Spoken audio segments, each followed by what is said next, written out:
Hi there, Chris here with just the tip for you all. In this video, we are going to have a look at applying contrast to other models, such as this Team Yankee Soviet infantryman. I think he's like a little officer or something. To get us started, we're going to use GUILLIMAN flesh. Guess what? We're going to use this to color in all the flesh areas. Now, basically, for some of you, you might be thinking, well, what's the point here? Well, people do want to demonstrate using these colors on other models other than GW, and so that's the whole point of this video. And the model was given a primer of Wraithbone, I believe is what it's called. MILITARUM green is next. This is going to be for his helmet and uniform.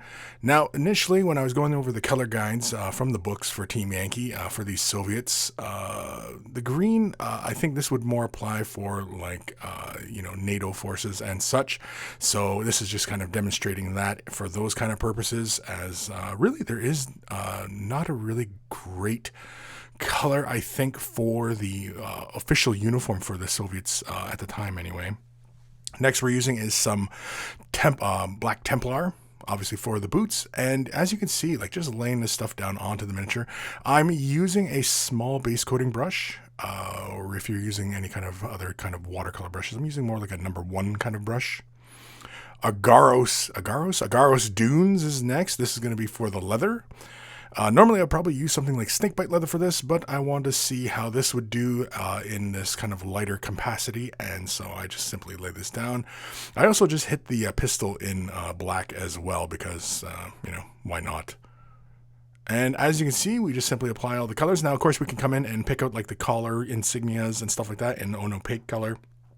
And we'd be laughing, and once it's all dry, he looks okay. I mean, this is a small model. These are only 15 mil, I believe. They're pretty small guys.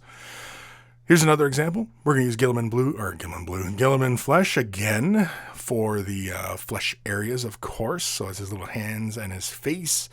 Again, you can apply this fairly generously into those little areas. And if you do find an excess amount, you simply just wipe your brush off and draw the excess out.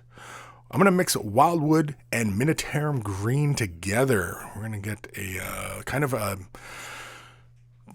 go for that Soviet kind of olive color for their uniform. And in hindsight, as I laid this down, I was initially liking it, but then I found it was just a hair too much green.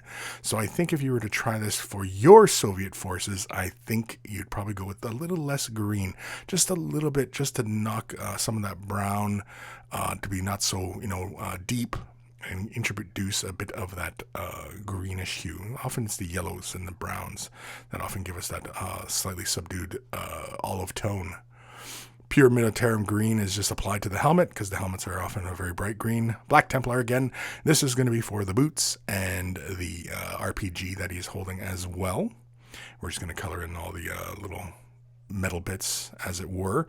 And I find this to be fairly effective as far as going for the look of these guys because, guns that are black and metal at a distance just look black, right? Creed Camo for the RPG warhead itself, as I kind of felt that this was a fairly appropriate shade of green to go for this, and I think it kind of works as it's a slightly different tone. Like really on this little guy, we've got 3 different tones of green going on. Snakebite leather, I'm going to use it this time for the leather pouches and his, I don't know, whatever you call that, webbing?